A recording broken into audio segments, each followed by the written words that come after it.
আসলে সমাজ বলতে যে জিনিসকে বোঝায়, সমাজের সংজ্ঞা বাংলা একাডেমিক অভিধানে যেটা লেখা আছে যে সমাজ হলো পরস্পর সহযোগিতা ও সহানুভূতির ভিত্তিতে বসবাসকারী মানুষ এবং তাদের অবস্থান, এটাকে বলা হয় সমাজ। পৃথিবীতে সামাজিক জীব হিসাবে বসবাসকারী একমাত্র প্রাণী হলো মানুষ। মানুষ ব্যতীত অন্য কোনো প্রাণী নিজেদের পরস্পর জীবনযাপনে অন্য কোনো জাতির প্রতি মুখাপেক্ষী না, এমনকি তার স্বজাতির প্রতিও মুখাপেক্ষী না। এই জন্য অন্য কোনো প্রাণী তাদের জীবনযাপনের ক্ষেত্রে বস্ত্রের জন্য অন্য কোনো শিল্পের প্রতি মুহতাজ না। তারা তাদের খাবার গ্রহণ করার জন্য, তাদের ঘর বাড়ির জন্য, চিকিৎসার জন্য, তাদের কর্মস্থলের জন্য এবং তাদের শিক্ষা দীক্ষার জন্য ভিন্ন কোনো জাতির প্রতি যেমন মুখাপেক্ষী না, তেমন স্বজাতিদের প্রতিও মুখাপেক্ষী না। প্রতিটি প্রাণীকে আল্লাহ তারা সৃষ্টিগতভাবে তার জীবন উপকরণের সার্বিক জ্ঞান দিয়ে দিয়েছেন। পবিত্র কোরআনের মধ্যে আল্লাহ তাআলা ইরশাদ করেন যে আমি আল্লাহ প্রত্যেক প্রাণীকে সৃষ্টি করেছি এবং সাথে সাথে তার হেদায়েত দিয়ে দিয়েছি। ইন্না খালাকনা কুল্লা শাইইন সুম্মা হাদা, তার জাগতিক উপকরণ আমি তাকে জন্মগতভাবে দিয়ে দিয়েছি। এই জন্য আজ পর্যন্ত কোনো প্রাণী তাদের শিক্ষার জন্য, তাদের চিকিৎসার জন্য, তাদের ঘরের জন্য কোনো মানুষের প্রতি আবেদন জানায় না। লক্ষ লক্ষ পশু পাখি, জঙ্গলের মধ্যে লক্ষ লক্ষ প্রাণী নিজেদের ঘর বাড়ি বানানোর জন্য কখনো আমাদের প্রতি আবেদন করে না। সমুদ্রের লক্ষ লক্ষ মাছ তাদের জীবনযাপন তাদের কর্মপদ্ধতিতেই চলে। একমাত্র জাতি মানুষ, এমন জাতি যারা নিজে নিজে কখনো বসবাস করতে সক্ষম না। মানুষ এই জন্যই সামাজিক জীব যে মানুষ তার ভরণ পোষণের ক্ষেত্রে, তার চিকিৎসার ক্ষেত্রে, তার ঘর বানানোর ক্ষেত্রে এবং তার জীবন উপকরণ প্রত্যেকটা ক্ষেত্রে সে অন্যান্য প্রাণীর যেমন মুখাপেক্ষী, তদ্রূপ তার স্বজাতির প্রতিও মুখাপেক্ষী। এই জন্যই মানুষকে সামাজিক জীব বলা হয়। কয়েকজন মানুষের সমষ্টিতেই হয় একটি পরিবার, আর কয়েকটি পরিবার নিয়ে হয় একটি সমাজ। অতএব এই সমাজের অবক্ষয় যদি রোধ করতে হয়, এই সমাজের যদি উন্নয়ন করতে হয়, একটা আদর্শ সমাজ যদি বিনির্মাণ করতে হয়, তার জন্য আমাদের সর্বপ্রথম করণীয় হচ্ছে ব্যক্তির সংশোধন। কারণ ব্যক্তি থেকে হবে পরিবার, পরিবার থেকে হবে সমাজ। অতএব আমি ব্যক্তি যদি সংশোধিত না হই, ব্যক্তির যদি পরিবর্তন না হয়, ব্যক্তির যতদিন উন্নয়ন না হয় ততদিন পর্যন্ত একটা সুখী পরিবার, একটা আদর্শ পরিবার গঠন সম্ভব না। যতদিন পর্যন্ত পরিবার আদর্শ পরিবার না হবে ততদিন পর্যন্ত ওই পরিবারের দ্বারা গঠিত সমাজ আদর্শ সমাজ হবে না। অতএব আদর্শ সমাজের বিনির্মাণ এবং সামাজিক অবক্ষয়দের রোধের প্রথম করণীয় বলতে আমার যেটা বুঝে আসে সেটি হলো আমাদের ব্যক্তিগত আত্মার পরিশুদ্ধি। মানবতার মুক্তিদূত আদর্শ সমাজ প্রতিষ্ঠাকারী হযরত মুহাম্মদুর রাসূলুল্লাহ সাল্লাল্লাহু আলাইহি ওয়াসাল্লাম ইরশাদ করেন, আলা ইন্না ফিল জাসাদি লামুদগা ইযা সালাহাত সালাহাল জাসাদু কুল্লু ওয়া ইযা ফাসাদাত ফাসাদাল জাসাদু কুল্লু। প্রতিটি মানুষের ভিতরে রয়েছে একটি গোশতের টুকরা, যেটাকে আমরা আত্মা বলে অভিহিত করি। রাসূল বলেন এই আত্মার পরিশুদ্ধি যতদিন পর্যন্ত সম্ভব না হবে ততদিন পর্যন্ত মানুষের অন্য কোনো অঙ্গ প্রত্যঙ্গের সংশোধন সম্ভব হবে না। যখন মানুষের আত্মা পরিশুদ্ধ হবে তখন তার সকল অঙ্গ প্রত্যঙ্গের ব্যবহার পরিশুদ্ধ হবে। আর যদি কোনো মানুষের আত্মা বিনষ্ট হয়ে যায় তাহলে তার সকল অঙ্গ প্রত্যঙ্গের ব্যবহার বিনষ্ট হবে। এই জন্য সামাজিক উন্নয়নের ক্ষেত্রে আমাদের সর্বপ্রথম করণীয় যেটা, সেটা হলো আমরা প্রত্যেকেই ব্যক্তিগতভাবে আত্মশুদ্ধির প্রতি দৃঢ় প্রতিজ্ঞা করব এবং কার্যকর ভূমিকা এখন থেকে পালন করার জন্য সচেষ্ট করব। এখানে আমরা যারা আছি, আমরা যদি ব্যক্তিগতভাবে পরিশুদ্ধ হই, আমাদের জীবনের যে সমস্ত ভুলগুলো আছে ওগুলোকে চিহ্নিত করে কোনো আকাবের ব্যক্তিত্ব যারা প্রকৃত মানুষ, প্রকৃত আল্লাহ তাআলার বান্দা, তাদের সান্নিধ্য গ্রহণ করে তাদের সহবত থেকে উপকৃত হই এবং নিজেরা আমাদের আত্মার পরিশুদ্ধি করতে পারি, তবে আমাদের দ্বারাই ভবিষ্যতে আদর্শ পরিবার হবে, আদর্শ পরিবার থেকে আদর্শ সমাজ হবে।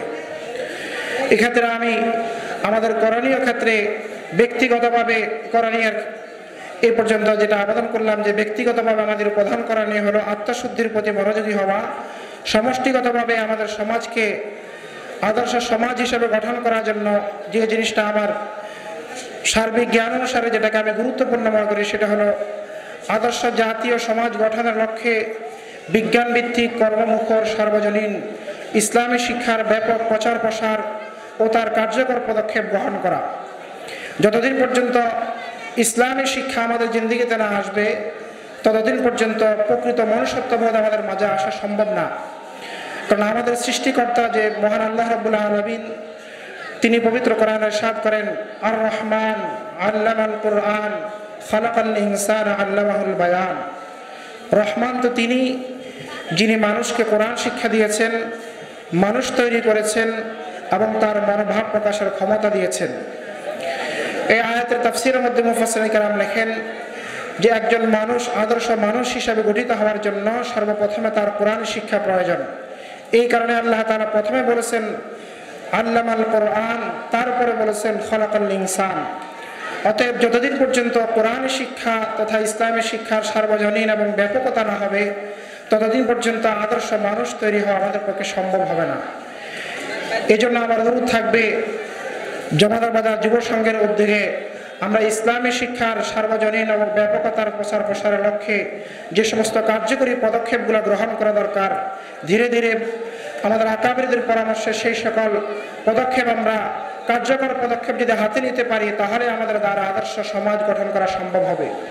এই জন্য আমার যতটুকু বোঝা আসে যে মুরব্বীদের মাঝে ফরজে আইন বিষয়ক শিক্ষা ও ইসলামী মূল্যবোধ তৈরির লক্ষ্যে মুরব্বীদের জন্য নৈশ মাদ্রাসা অথবা বয়স্ক কোরআনী তালিম শিক্ষার ব্যবস্থা করা, যুবকদের মাঝে বিশুদ্ধ কোরআন তেলাওয়াত ও ফরজে আইন বিষয়ক ইসলামী আইন, ইসলামী শিক্ষা ব্যবস্থা, ইসলামী চেতনা তৈরির লক্ষ্যে জাগতিক শিক্ষার পাশাপাশি যুবকদের কোরআনী শিক্ষার জন্য তালিম উদ্দিন একাডেমি নামে ভিন্ন কোনো কার্যকরী কর্মসূচি গ্রহণ করা, শিশুদের বুনিয়াদী শিক্ষার উদ্দেশ্যে তাদেরকে কিন্ডারগার্টেন, কেজি অথবা প্রাইমারিতে ভর্তির পূর্বে নুরানি মাদ্রাসা অথবা মক্তবার মাধ্যমে তাদের বিশুদ্ধ কোরআন তেলাওয়াত এবং ধর্মীয় গুরুত্বপূর্ণ মাসায়েল শিক্ষার প্রতি অভিভাবকদেরকে সচেতন করা এবং তাদেরকে এই ব্যাপারে উদ্বুদ্ধ করা, নারীদের ইসলামী শিক্ষা এবং তাদের ধর্মীয় অনুভূতি সৃষ্টির লক্ষ্যে আদর্শ মহিলা মাদ্রাসা প্রতিষ্ঠার পাশাপাশি পাড়া মহল্লায় নারীদের তরবিয়তি মাহফিল, নারীদের তালিমের পয়েন্ট, নারী বিষয়ক জরুরি মাসায়েলের সেমিনার আয়োজন করা, সর্বোপরি ইসলামী আকীদা, বিশ্বাস, চেতনাবোধ, মহানবী সাল্লাল্লাহু আলাইহি ওয়াসাল্লামের আদর্শ, সাহাবায়ে কেরামের জীবনী, ইসলামী ইতিহাস, দেশ জাতীয় ধর্মের জন্য আমাদের পূর্বসূরীদের ত্যাগ, ঐতিহ্য ও অবদান সহ ব্যক্তি, পরিবার, সমাজ, রাষ্ট্র, জাতীয় আন্তর্জাতিক অঙ্গনে ইসলামী সভ্যতা, তাহজিব, তামাদ্দুন, কৃষ্টি কালচার ও ধর্মীয় ইসলামী সংস্কৃতিতে ইসলামের যে মৌলিক শিক্ষা রয়েছে তার ব্যাপক প্রচার ও প্রসার কল্পে জমাদার বাজার যুব সংঘের উদ্যোগে একটি সমৃদ্ধশালী ইসলামী পাঠাগার বাস্তবায়ন করা, যার মাধ্যমে যুব সমাজ ও সর্বশ্রেণীর মানুষের মাঝে ইসলামী শিক্ষার পর্যাপ্ত ব্যবস্থা আমরা করে দিতে পারি। কিশোর ও যুব সমাজের মাঝে ইসলামী শিক্ষা ও ইসলামী তারবিয়তের প্রতি আগ্রহ সৃষ্টির লক্ষ্যে মাসিক বা সাপ্তাহিক তাফসীরুল কোরআন মাহফিলের মজলিস, বিষয়ভিত্তিক সেমিনার, বার্ষিক ইসলামী সাধারণ জ্ঞানের প্রতিযোগিতা ও পুরস্কারের ব্যবস্থা করা, ভবিষ্যৎ প্রজন্মকে অপসংস্কৃতি ও ধ্বংসের হাত থেকে রক্ষার লক্ষ্যে শিশু কিশোরদেরকে ইলেকট্রনিক্স মিডিয়া, মোবাইল, ফেসবুক, ভাইবার সহ ধ্বংসজাতীয় সকল প্রকার আন্তর্জাতিক চক্রের যে সকল ষড়যন্ত্র রয়েছে ওই সকল ইলেকট্রনিক্স মিডিয়ার ব্যবহারের ব্যাপারে অভিভাবকদেরকে সতর্ক করা এবং তার ব্যবহারকে নিয়ন্ত্রণের জন্য কার্যকরী পদক্ষেপ গ্রহণ করা, পাশাপাশি অশ্লীল বিনোদন, নগ্ন পর্ন ইত্যাদির ছোবল থেকে যুব সমাজের চরিত্র রক্ষায়, অপসংস্কৃতি রোধে ইসলামী সাংস্কৃতিক তাফসীর ও সিরাত মাহফিলের ব্যাপক প্রসার ও প্রচারের ব্যবস্থা করা। যদি এই সকল কার্যকরী পদক্ষেপগুলো আমরা জমাদার বাজার যুব সমাজের উদ্যোগে গ্রহণ করতে পারি, আমরা আশা করতে পারি যে ইনশাআল্লাহ একটা আদর্শ সমাজ আমরা উপহার দিতে পারবো। হযরত ওমর ফারুক রাদিয়াল্লাহু তাআলা আনহুর সেই বাণীটি স্মরণ করার মধ্য দিয়ে আমি আমার সংক্ষিপ্ত বক্তব্য শেষ করতে যাচ্ছি। তিনি বলেছিলেন যে কুন্না আদাল্লা কওমিন আ'আজ্জানাল্লাহু বিল ইসলাম ফামাহমা তালাবনাল ইজ্জা বিগাইরি মা আ'আজ্জানাল্লাহু বিহি আদাল্লানাল্লাহ। আমরা একটি অপদার্থ ও লাঞ্ছিত জাতি হিসাবে পৃথিবীতে বসবাস করতেছিলাম। মুহাম্মদুর রাসূলুল্লাহ সাল্লাল্লাহু আলাইহি ওয়াসাল্লামের মাধ্যমে ইসলামকে দিয়ে আল্লাহ তাআলা আমাদেরকে পৃথিবীর বুকে সম্মানিত করেছেন। যখনই আমরা ইসলামকে ছেড়ে অন্য কোনো পন্থায় আমাদের সম্মান বৃদ্ধির জন্য প্রচেষ্টা করেছি, যুগে যুগে আমরা লাঞ্ছিত হয়েছি। এই জন্য হযরত ইমাম মালিক রাহমাতুল্লাহ আলাইহি বলেন, লা ইয়াসলুহা আখিরু হাযিহিল উম্মাহ ইল্লা মা সালুহা বিহি আউয়ালুহা। যতদিন পর্যন্ত এই উম্মতের ভবিষ্যৎ প্রজন্ম তাদের সংস্কার এবং তাদের সমৃদ্ধির জন্য এবং তাদের আত্মশুদ্ধির জন্য ওই পন্থা অবলম্বন না করবে যে পন্থা তাদের পূর্বসূরীদের আত্মশুদ্ধি হাসিল হয়েছিল, ততদিন পর্যন্ত এই জাতির কল্যাণ এবং মুক্তি কখনো সম্ভব না।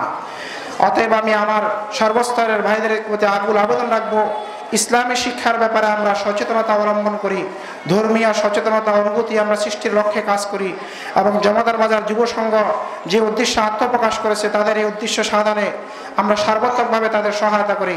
আল্লাহ তাআলা আমাদের সকলকে আমল করার তৌফিক দান করেন।